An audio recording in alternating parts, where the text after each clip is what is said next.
Dito yung unang pangkat, pangalawang pangkat, pangatlo, sa pangatlo. So, kumuha kayo ng isang maliit na bilog.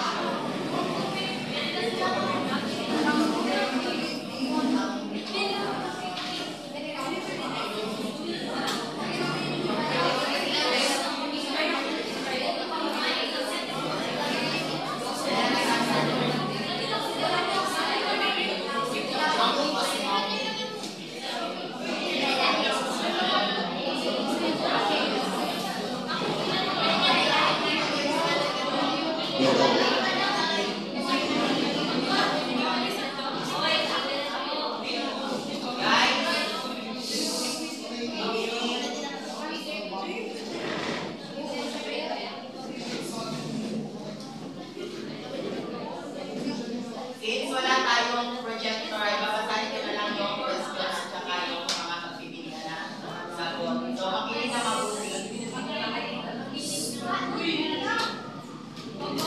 So, unang katanungan.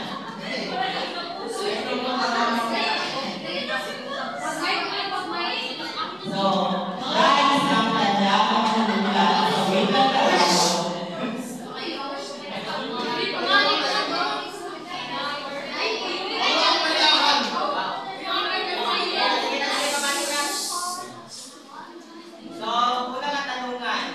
guys, ang tanda ang mula sa wikang Tagalog.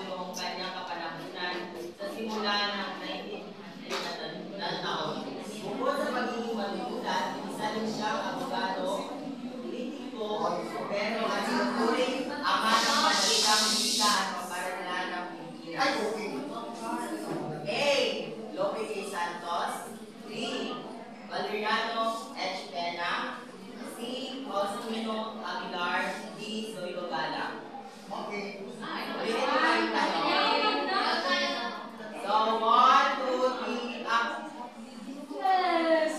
So, lahat ng grupo ay nakakuha ng tamang dami. So, pangalawang katanungan. Kilala sa taburing ama ng moderang Tagalog. Itinuturing na obra maestra niya ang saysaya ng magkaibigan sa Lena at Kiling noong 1905. A. Lope E. Santos. B. Valeriano H. Pena. C. Faustino Aguilar. D. Zoilo Gala.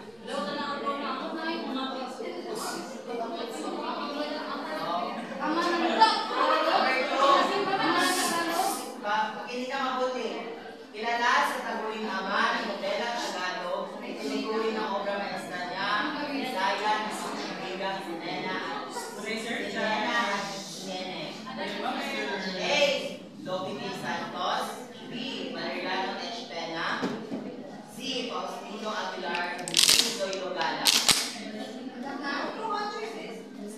A. Lope P. Santos. B. Valeriano H. Pena. C. Faustino Aguilar. D. Zoilo Gala.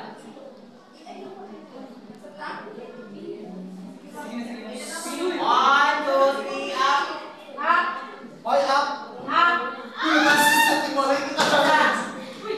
Ang tamang sagot ay letter B.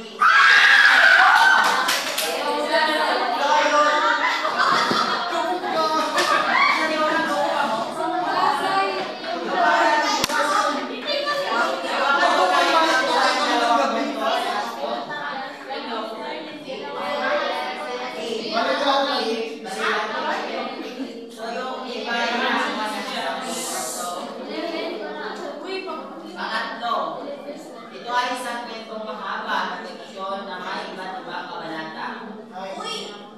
May kwento. B. Tula. C. Kwentong bayan. D. Nobela.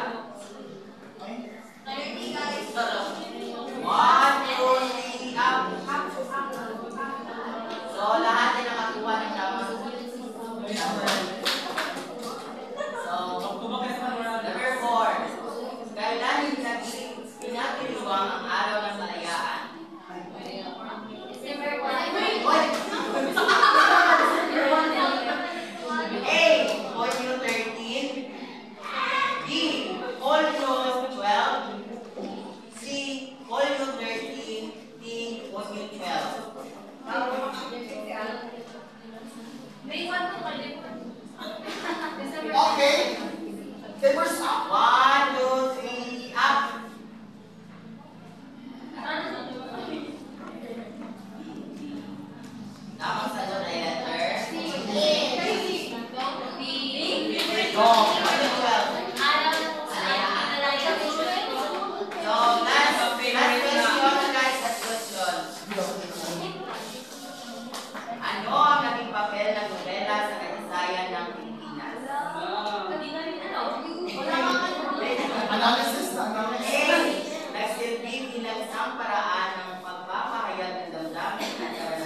yaman nyo. Go. One, two, three, up.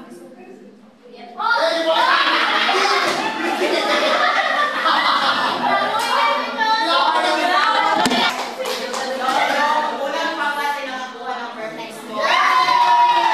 Yung pangatlo at pang-apat ay nakakuha ng perfect.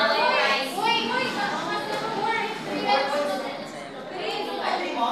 One, four, three. Three, four. Wait, what? Ano dito? Ano dito? Yun. So, pakibalik ka ng mga simulan na natin ang formal nating talakayan. So, pag-ibasa ng ating layunin sa pag-aaral. Pagkatapos ng alamin ng mga mag-aaral ay inaasahang nakikilala ang mga manunulat ng nobela sa mga nabanggit na panahon at ang kanilang mga simulat ng nobela. Pangalawa, nagpapaliwanag ang nobela sa panahon ng aklatang bayan. At pangatlo naman ay nakababasa ng halimbawang nobela sa panahon ng aklatang bayan. So, yun yung ating layunin sa pag-aaral ngayon. So, ang tatalakay ko ay patungkol sa kasaysayan ng nobela sa panahon ng Amerikano. So, ang panahon nito ay panahon ng pag-ibig sa tinubuang bayan, at pagbabago ng pamamaraan sapagkat ito ay panahon na panahon ng pagnanais na patalisikin ng mga Pilipino ang dalawang Espanyol. So, nobela sa panahon ng Amerikano. Ang mga Amerikano ang naging tagapagsagip natin ng mga Pilipino noong 1898 yan. Namali ko lang pa. So, ang mga Amerikano ang tagapagsagip ng mga Pilipino noong 1898. Sila yung kasama ng mga Pilipino na pabagsagin ang mga dalawang Espanyol. So, naging matagumpay ang ating kalayaan at ikalayway ang ating kasila noong Union 12, 1898. Kaya every year may pagdiriwang tayong araw ng kalayaan dahil sa mga Amerikano.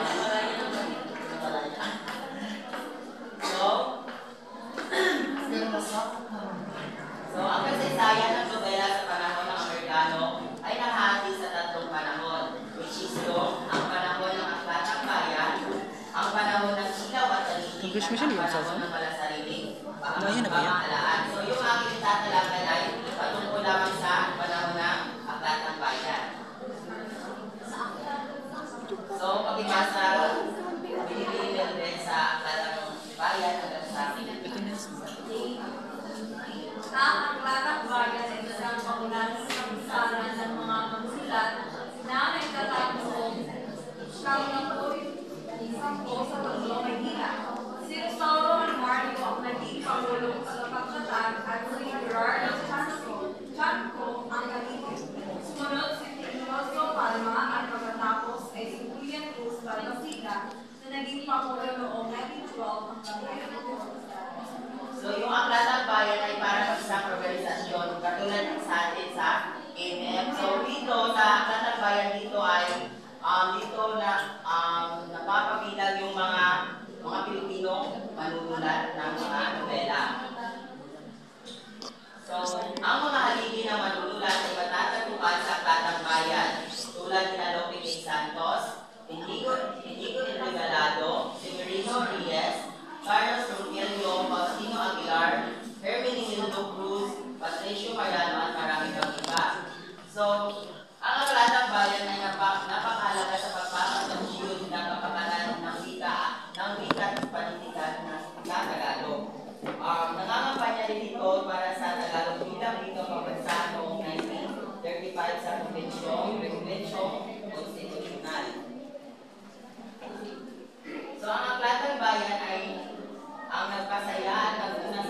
nagmumula sa mga Amerikano ay naging konserbatibo ang mga Pilipino sa pagsulat ng gaya ng tugma at tugma at sukat. So sa panahon din ito, naging maunlad ang nobela na tumatalakay sa pagsaing pag-ibig, pag-imagsik, buhay na lawigan at karanasan. So, narito ang ilang halimbawa ng mga kahayagan. So, una ay muli pagsida, ang kapatid ng bayan, ang kaliwanagan. Cordera, pakibasa.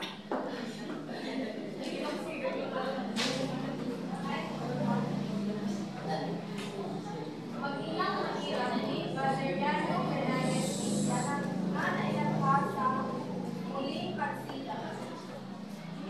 Number 2, unang bulaklak ni Valeriano Fernandez Pinilla na nailagpa sa ang kaliwanagan. Nina at Lini ni Valeriano Fernandez na nailagpa sa ang kapatid ng bayan. Dalawang pag-ibig ni Lope Santos sa pagitang walang bango 1980 ni Nico L. Regalo. So, yun yung mga halimbawa ng nobela na napakit na nananibag sa panahon ng sa pahayagan ng panahon ng Aklat ng Bayan. So, narito naman ang ilan sa mga manunulat na nobela sa panahon ito. Una ay si Valeriano H. Peña. Siya ay kilala rin sa taguyod sa Tintin at Kulirat. At Tintin, Kulirat at Tandang Along. Lope P. Santos, binasagang ako ng mga manananggalong sapagkat si Lope P. Santos ay produkto ng pamilya ng isang mga manunulat. So, Inigo L. Regalado, kilala sa taguyod ko Dalager. Faustino Aguilar, pangaunahang sumulat ng nobelang Panlipunan. Magdalena Malagbunin, novelistang taga Iloilo. At Izoilo Galang, sumulat ng nobelang Pilipino sa Ingles. So narito ang kanilang mga naisulat na nobela sa panahon ito. So, una ay Valeriano H. Peña is yung pinaka-obra maestra na ay yung Nena at Nene. Kay Lope P. Santos naman ang Banaal at Sikat. Kay Magdalena Calanduni ang mga tulong sa Isa Kabula. Then, kay Faustino Aguilar naman, Pinaglabuan, Bibig ng Isang Pulo, Busabos ng Palad, Nangapunod sa Katikan, Katawan ng Patay, at kang Zoilo Galang naman ay Child of Sorrow. So, isa ito sa mga halimbawa na nobela na naitibag sa panahon ng Aklat ng Bayan, which is yung Nena at Nene ni Valeriano Fernandez Peña. So, narito yung buod, pakibasa na natin. So, binibining business, pakibasa. Sina Nina at Lini ay masaling na magkakasama. So, makinig na mabuti kasi lalabas ito mamaya sa iyo. Sina Nina at Lini ay matalik na magkaibigan at parehong mananakit. Mayroon silang kasintahan. Ang naging kasintahan ni Nina ay si Miguel, subalit hindi nagtagal ang kanilang pag-iibigan. Dahilan ng panliligaw ni Miguel kay Ayong, na kasintahan naman ang pinsan ni Narciso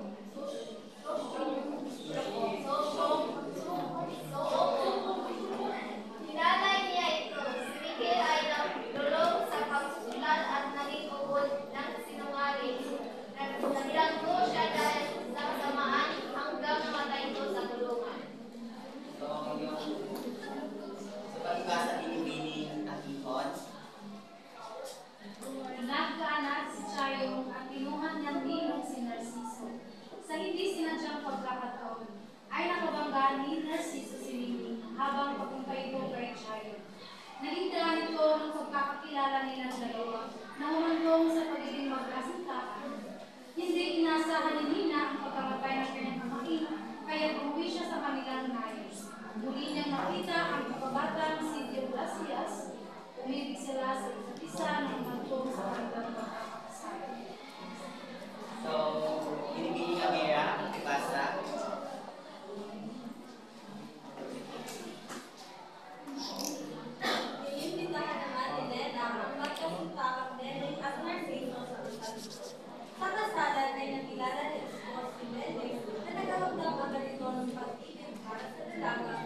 So, pinipili Barbera mag-ibasa yung last. Minsan ay nabasa ni Sir Narciso ang isang lihat ni Jesuo para kay Nina. May pagkakataon din na abutan ko ni Narciso na lumutag sa bintana nila at inakala na may relasyon ang asawa nito sa lalaki. Kaya sa sobrang selos ay umalis si Narciso sa kanilang tahanan na siya namang ikinalungkot ni Nene. Dahil walang makasama si Nene sa kanilang tahanan ay tumira ito sa bahay nila Nene. So, yun yung buod ng Lobelang, Nena, at Nenemi, Valeriano, at Chitenia. So, may mga kasunod ba? Wala. Yun lamang po. At maraming salamat.